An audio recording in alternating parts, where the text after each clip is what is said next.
ಇನ್ನು ಬೆಂಗಳೂರಲ್ಲಿ ಆಟೋ ಚಾಲಕರ ಮೇಲೆ ನಿರ್ದಾಕ್ಷಿಣ್ಯ ಕ್ರಮಕ್ಕೆ ಸಾರಿಗೆ ಸಚಿವ ರಾಮಲಿಂಗಾರೆಡ್ಡಿ ಅವರು ಸೂಚನೆಯನ್ನು ಕೊಟ್ಟಿದ್ದಾರೆ. ಓಲಾ, ಊಬರ್, ರ್ಯಾಪಿಡೋದಲ್ಲಿ ಆಟೋ ಚಾಲಕರ ವಿರುದ್ಧ ಕ್ರಮಕ್ಕೆ ಆದೇಶವನ್ನು ಕೊಡಲಾಗಿದೆ. ಆ್ಯಪ್ ಮುಖಾಂತರ ಆಟೋ ದರ ಏರಿಸಿ ಪ್ರಯಾಣಿಕರಿಂದ ಸುಲಿಗೆ ಮಾಡ್ತಾ ಇದ್ದಾರೆ. ಹೀಗಾಗಿ ಸಾರಿಗೆ ಇಲಾಖೆಯ ಆಯುಕ್ತರಿಗೆ ಸಾರಿಗೆ ಸಚಿವ ರಾಮಲಿಂಗಾರೆಡ್ಡಿ ಅವರು ಸೂಚನೆಯನ್ನು ಕೊಟ್ಟಿದ್ದಾರೆ. ಬೆಂಗಳೂರಲ್ಲಿ ಬೈಕ್ ಟ್ಯಾಕ್ಸಿ ರದ್ದಾದ ಬಳಿಕ ಪ್ರತಿದಿನ ಸುಲಿಗೆ ಮಾಡ್ತಾ ಇದ್ದಾರೆ. ಪ್ರತಿದಿನ ಭಾರಿ ಮೊತ್ತಕ್ಕೆ ದರ ಹೆಚ್ಚಳ ಮಾಡಿ ಓಲಾ, ಊಬರ್, ರ್ಯಾಪಿಡೋ ಇವು ಆಟೋ ದರ ಹೆಚ್ಚಳ, ಬರೀ ಆಟೋ ಅಂತಲ್ಲ, ಕ್ಯಾಬ್ಗಳ ದರ ಕೂಡ ಹೆಚ್ಚಳ ಆಗಿದೆ ಈ 3 ಆ್ಯಪ್ಗಳಲ್ಲಿ. ಸೊ ಇದಕ್ಕೆ ಸಂಬಂಧಪಟ್ಟ ಹಾಗೆ ದೂರುಗಳು ಹೋದವು. ಆನ್ಲೈನ್ ಸೋಷಿಯಲ್ ಮೀಡಿಯಾದಲ್ಲಿ ಯಾರೆಲ್ಲ ಬಹುತೇಕ ಎಲ್ಲರೂ ಬಳಸ್ತಾ ಇದ್ದಾರೆ ಬೆಂಗಳೂರಲ್ಲಿ ಓಲಾ, ಊಬರ್, ರ್ಯಾಪಿಡೋ, ಆಟೋ, ಕ್ಯಾಬ್ಗಳನ್ನು ಆನ್ಲೈನಲ್ಲಿ ಬುಕ್ ಮಾಡ್ತಾ ಇದ್ದಾರೆ. ಬಹುತೇಕ ಎಲ್ಲ ಪ್ರಯಾಣಿಕರು ಕೂಡ ಈ ಬೈಕ್ ಟ್ಯಾಕ್ಸಿ ರದ್ದಾದ ಬಳಿಕ ಇದ್ದಕ್ಕಿದ್ದ ಹಾಗೆ ಏನು ಪಕ್ಕದ ರೋಡಿಗೆ ಹೋಗ್ಬೇಕಂದ್ರೆ 100 ರೂಪಾಯಿ ಕೊಡಬೇಕು. ಪಕ್ಕದ ರೋಡಿಗೆ ಹೋಗ್ಬೇಕು ಅಂದರೆ 100 ರೂಪಾಯಿ ಕೊಡಬೇಕು. ಸೊ ಹೀಗಾಗಿ ಜನ ಏನು ಮಾಡಿದ್ರು, ಎಲ್ಲ ಬುಕ್ಕಿಂಗ್ನ ಸ್ಕ್ರೀನ್ಶಾಟನ್ನು ತೆಗೆದು ರಾಮಲಿಂಗಾರೆಡ್ಡಿ ಅವರಿಗೆ ಟ್ಯಾಗ್ ಮಾಡಿದ್ರು. ನೋಡಿ, ಹಿಂಗಾಗ್ತಿದೆ, ಕ್ರಮ ತಗೊಳ್ಳಿ. ಬೈಕ್ ಟ್ಯಾಕ್ಸಿ ಮೇಲೆ ನಿಷೇಧ ಹೇರಿದೆ ಕರ್ನಾಟಕ ಹೈಕೋರ್ಟ್. ಈಗ ಅದು ದ್ವಿಸದಸ್ಯ ಪೀಠದಲ್ಲಿ ವಿಚಾರಣೆ ನಡೀತಾ ಇದೆ. ಸೊ ರಾಮಲಿಂಗಾರೆಡ್ಡಿ ಅವರಿಗೆ ಎಲ್ಲರೂ ಕೂಡ ಮನವಿಯನ್ನು ಮಾಡಿದ್ರು. ಆ ಮನವಿಯ ಬಳಿಕ ಆ ದೂರುಗಳನ್ನು ಲಗತ್ತಿಸಿ ಈಗ ಸಾರಿಗೆ ಇಲಾಖೆಯ ಆಯುಕ್ತರಿಗೆ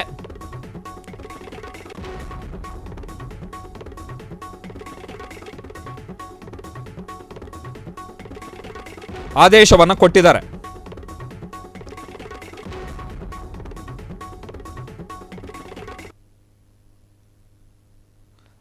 ನಿಯಮಗಳ ಪ್ರಕಾರ 2022ರಲ್ಲಿ ಕರ್ನಾಟಕ ಸರ್ಕಾರ ಓಲಾ, ಊಬರ್ ಮತ್ತು ರ್ಯಾಪಿಡೋ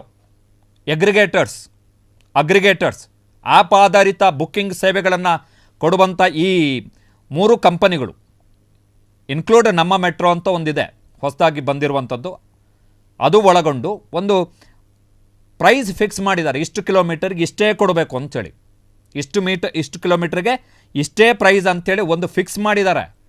ಜೊತೆಗೆ ಈ ಓಲಾ, ಊಬರ್, ರ್ಯಾಪಿಡೋ, ನಮ್ಮ ಮೆಟ್ರೋ ಇರ್ಬೋದು, ಯಾವುದೇ ಆ್ಯಪ್ ಆಧಾರಿತ ಈ ಆಟೋ ಮತ್ತು ಕ್ಯಾಬ್ ಸರ್ವಿಸ್ ಯಾವುದು ಕೊಡ್ತಾ ಇದ್ದಾವೆ ಕಂಪನಿಗಳಿಗೆ, ಅವರಿಗೆ 5% ಸರ್ವಿಸ್ ಚಾರ್ಜನ್ನು ಇಂಪೋಸ್ ಮಾಡಲಿಕ್ಕೆ ಪ್ರಯಾಣಿಕರ ಮೇಲೆ. ಈಗ 100 ರೂಪಾಯಿ ಇದೆ ಅಂತ ಹೇಳಿದ್ರೆ ಟ್ರಾವೆಲಿಂಗ್ ದರ, ಅದರ ಮೇಲೆ 5 ರೂಪಾಯಿ, 5% ಅಂದರೆ 5 ರೂಪಾಯಿ, 105 ರೂಪಾಯಿ ಕಲೆಕ್ಟ್ ಮಾಡ್ಬೋದು ಅಂತಿದೆ ನಿಯಮಗಳ ಪ್ರಕಾರ. 2022ರಲ್ಲಿ ರಾಜ್ಯ ಸರ್ಕಾರ ವಿಧಿಸಿದಂತಹ ದರಪಟ್ಟಿ, ಅದನ್ನು 2024ರಲ್ಲಿ ಕರ್ನಾಟಕ ಹೈಕೋರ್ಟ್ ಮಾನ್ಯ ಮಾಡಿತು. ಸರಿ ಇದೆ, ಕರ್ನಾಟಕ ಸರ್ಕಾರದ ಆದೇಶ ಸರಿ ಇದೆ ಅಂತೇಳಿ ಕರ್ನಾಟಕ ಹೈಕೋರ್ಟ್ನ ಏಕಸದಸ್ಯ ಪೀಠ.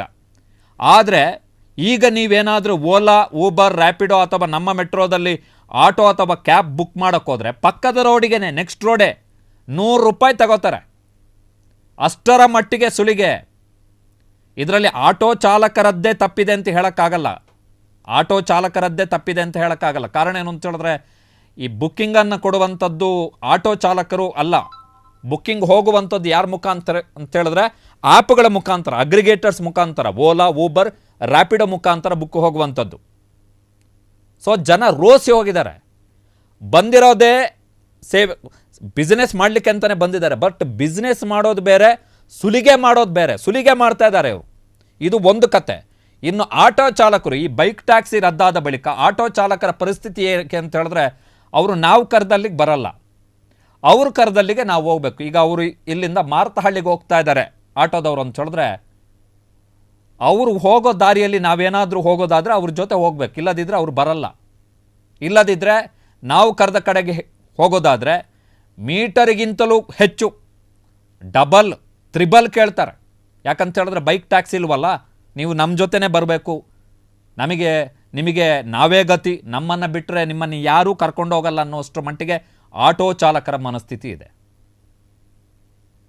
ಸೊ ಇದರ ಈ ತಿಕ್ಕಾಟದಲ್ಲಿ ಅನುಭವಿಸ್ತಾ, ಈಗ ಫಾರ್ ಎಕ್ಸಾಂಪಲ್ ನಾಳೆ ಸೋಮವಾರ ಬೆಳಗ್ಗೆ ಆಫೀಸಿಗೆ ಹೋಗುವಂಥ ಟೈಮ್ ಏನಿರುತ್ತೆ, ಆ ಪೀಕ್ ಅವರ್ಸಲ್ಲಿ ಓಲಾ, ಊಬರ್, ರ್ಯಾಪಿಡೋ, ನಮ್ಮ ಮೆಟ್ರೋದಲ್ಲಿ ನಾವು ಆಟೋ ಕ್ಯಾಬ್ ಬುಕ್ ಮಾಡೋಕ್ಕಾಗಲ್ಲ, ಅಷ್ಟು ರೇಟ್ ಪೀಕಿಗೆ ಹೋಗಿರುತ್ತೆ. ಆಮೇಲೆ ಫಾರ್ ಎಕ್ಸಾಂಪಲ್ ನೀವು ಯಾವುದಾದ್ರೂ ಒಂದು ಏರಿಯಾಕ್ಕೆ ಒಂದು ಕ್ಷಣಕ್ಕೆ ನಿಮಗೆ ಆಟೋ ಅಥವಾ ಕ್ಯಾಬ್ ಬುಕ್ ಆಗಲಿಲ್ಲ ಅಂತ ಆದರೆ ನೀವು ಮತ್ತೆ ರೀಟ್ರೈ ಮಾಡಿದ್ರೆ, ಮತ್ತೊಮ್ಮೆ ಟ್ರೈ ಮಾಡಿದ್ರೆ ಇಮಿಡಿಯೇಟ್ 50 ರೂಪಾಯಿ ಇದ್ದ ದರ 70 ರೂಪಾಯಿ ಆಗುತ್ತೆ, 80 ರೂಪಾಯಿ ಆಗುತ್ತೆ. ಕಾರಣ ನಿಮಗೆ ಆಟೋ ಸಿಕ್ಕಿರಲ್ಲ ಅಥವಾ ಕ್ಯಾಬ್ ಸಿಕ್ಕಿರಲ್ಲ.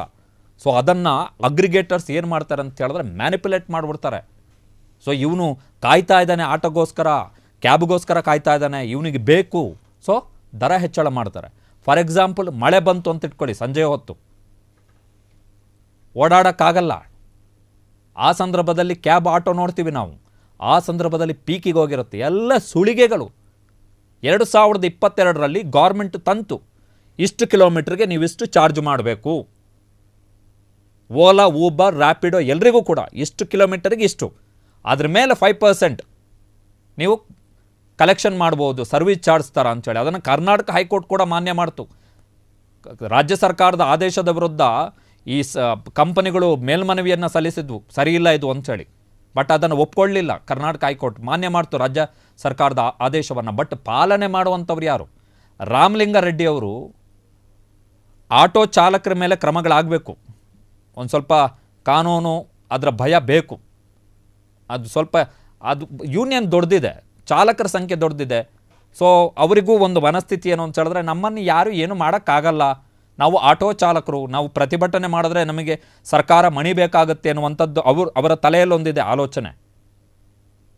ಭಯ ಇಲ್ಲ ಒಂದು. ಬಟ್ ಅಗ್ರಿಗೇಟರ್ಸ್ಗಳ ವಿರುದ್ಧ ಕ್ರಮ ಕೈಗೊಳ್ಳಬೇಕು. ಈಗ ರಾಮಲಿಂಗಾರೆಡ್ಡಿ ಅವರಿಗೆ ಬಂದಿರುವಂತಹ ದೂರಿನ ಮೂಲ ಯಾವುದು ಅಂತ ಹೇಳಿದ್ರೆ ಅಗ್ರಿಗೇಟರ್ಸ್, ಆಟೋ ಚಾಲಕರಲ್ಲ, ಅಗ್ರಿಗೇಟರ್ಸ್ ಕಂಪನಿಗಳೇ. ಅವರೇ price hike up and down ಮಾಡುವಂಥದ್ದು ಪೀಕ್ ಅವರ್ಸಲ್ಲಿ. ಆಮೇಲೆ ಡಿಮಾಂಡ್ ಜಾಸ್ತಿ ಇದ್ದಂಥ ಟೈಮಲ್ಲಿ ಅತಿ ಹೆಚ್ಚು ಮಾಡಿಬಿಡ್ತಾರೆ, ಸುಲಿಗೆ ಮಾಡಿಬಿಡ್ತಾರೆ. ಸೊ ಕ್ರಮಗಳನ್ನು ಕೈಗೊಳ್ಳಬೇಕು. ಇಡೀ ಇನ್ನೊಂದು ವಿಚಿತ್ರ ಏನು ಅಂತ ಹೇಳಿದ್ರೆ, ಬೈಕ್ ಟ್ಯಾಕ್ಸಿಗೆ ಯಾಕೆ ರಾಜ್ಯ ಸರ್ಕಾರ ಹೋಗಿ ಹೈಕೋರ್ಟಲ್ಲಿ ಹೇಳ್ತಾ ಇಲ್ಲ ಅಂಥೇಳಿ ವಿಚಿತ್ರ ಅನ್ನಿಸ್ತಾ ಇದೆ. ಬಿಕಾಸ್ ಬೈಕ್ ಟ್ಯಾಕ್ಸಿ ಬಹುತೇಕ ನಾರ್ಮಲ್ ಆಗಿಬಿಟ್ಟಿದೆ. ಅಷ್ಟೇ ಅಲ್ಲ, ಸೆಂಟ್ರಲ್ ಗೌರ್ಮೆಂಟು, ಕೇಂದ್ರ ಸರ್ಕಾರ ಕೆಲ ತಿಂಗಳ ಹಿಂದೆ, 2 ತಿಂಗಳ ಹಿಂದೆ ಅಷ್ಟೇ, ಇದೇ ಕರ್ನಾಟಕದವರೇ ನಮ್ಮ ಶೋಭಾ ಕರಂದ್ಲಾಜೆ ಅವರು, ಕಾರ್ಮಿಕ ಖಾತೆ ಸಚಿವರು, ಅವರು ರ್ಯಾಪಿಡೋದ ಜೊತೆಗೆ ಒಂದು ಒಪ್ಪಂದವನ್ನು ಮಾಡಿಕೊಂಡಿದ್ದಾರೆ. ಕೇಂದ್ರ ಸರ್ಕಾರ ಮತ್ತು ರ್ಯಾಪಿಡೋ ಒಂದು ಒಪ್ಪಂದವನ್ನು ಮಾಡಿಕೊಂಡಿದೆ. ಆ ಒಪ್ಪಂದದ ಪ್ರಕಾರ 50 lakh bike taxi employment generation with bike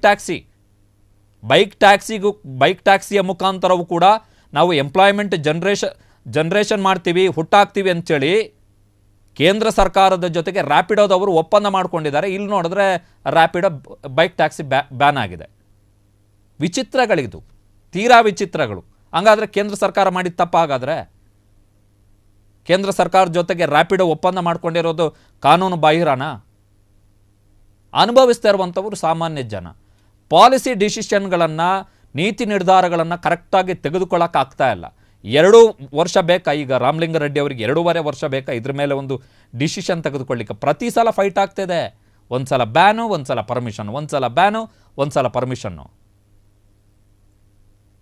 so ಜನಸಾಮಾನ್ಯರು ದುಡ್ಡು ಕೊಟ್ಟು ಸಾಯ್ಬೇಕಷ್ಟೆ, ಬೇರೆ ಇನ್ನೇನಿಲ್ಲ.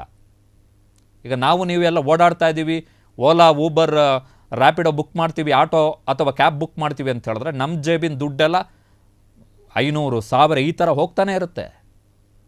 ಸರ್ಕಾರಕ್ಕೇನಾಗಬೇಕು? ಒಂದು ಕಡೆ ಸರ್ಕಾರನೇ ಒಪ್ಪಂದ ಮಾಡ್ಕೊಂಡಿದೆ, ಕೇಂದ್ರ ಸರ್ಕಾರ ರ್ಯಾಪಿಡೋದ ಜೊತೆಗೆ ಬೈಕ್ ಟ್ಯಾಕ್ಸಿಗೆ ಸಂಬಂಧಪಟ್ಟಾಗಿ. It's not only about auto or cab, it's about bike ಟ್ಯಾಕ್ಸಿಯ ಬಗ್ಗೆನೂ ಕೂಡ. ನೋಡೋಣ ಏನು ಕ್ರಮಗಳನ್ನು ಕೈಗೊಳ್ತಾರೆ ಅಂತೇಳಿ. ರಾಮಲಿಂಗಾರೆಡ್ಡಿ ಅವರು ನನ್ನ ಪ್ರಕಾರ ಕ್ರಮ ಕೈಗೊಳ್ಳಬೇಕಾಗಿರುವಂಥದ್ದು not on exactly on auto ಚಾಲಕರಲ್ಲ, ಈ ಅಗ್ರಿಗೇಟರ್ಸ್ ಯಾರಿದ್ದಾರೆ ಇವರನ್ನು ಕರೆಸಿ ಇವರಿಗೆ ದಂಡ ಹಾಕಬೇಕು. ಓಲಾದವನು ಎಂತಹ ಬುದ್ಧಿವಂತ ಅಂತ ಹೇಳಿದ್ರೆ, ಓಲಾದವನು ಆರಂಭದಲ್ಲಿ ಎಲ್ರಿಗೂ ಕೂಡ ಈ ಥರ ಸೇವೆ ಕೊಡ್ತೀನಿ ಅಂತ ಹೇಳಿ ಈಗ ತನ್ನದೇ ಕಾರು, ತನ್ನದೇ ಬೈಕು, ತನ್ನದೇ 2 ವೀಲರು, ಆ 2 ವೀಲರು ಆಟೋ ಸರ್ವಿಸ್ ಕೊಡೋಕ್ಕೆ ಬಂದಂತಹ ಓಲಾದ ಮಾಲೀಕ ಈಗ EV ಎಲೆಕ್ಟ್ರಿಕಲ್ ಬೈಕ್ ಮುಖಾಂತರ ಆಟೋದವರಿಗೆ ಸೆಡ್ ಹೊಡೆದು ನಿಂತಿದ್ದಾನೆ. ಇದು ವಿಚಿತ್ರಗಳಷ್ಟೇ, ಬೇರೆ ಇನ್ನೇನಿಲ್ಲ. ರಾಮಲಿಂಗಾರೆಡ್ಡಿ ಅವರು ಕ್ರಮ ಕೈಗೊಳ್ಳಬೇಕಾಗಿರುವಂಥದ್ದು ಈ ಕಂಪನಿಗಳ ವಿರುದ್ಧವೇ ಹೊರತು ನೇರವಾಗಿ ಆಟೋ ಚಾಲಕರ ವಿರುದ್ಧ ಅಲ್ಲ. ಕ್ಷಣ ಕ್ಷಣದ ಸುದ್ದಿಗಳಿಗಾಗಿ ಫ್ರೀಡಂ ಟಿವಿ ಸಬ್ಸ್ಕ್ರೈಬ್ ಮಾಡಿ, ಲೈಕ್ ಮಾಡಿ ಹಾಗೂ ಫಾಲೋ ಮಾಡಿ.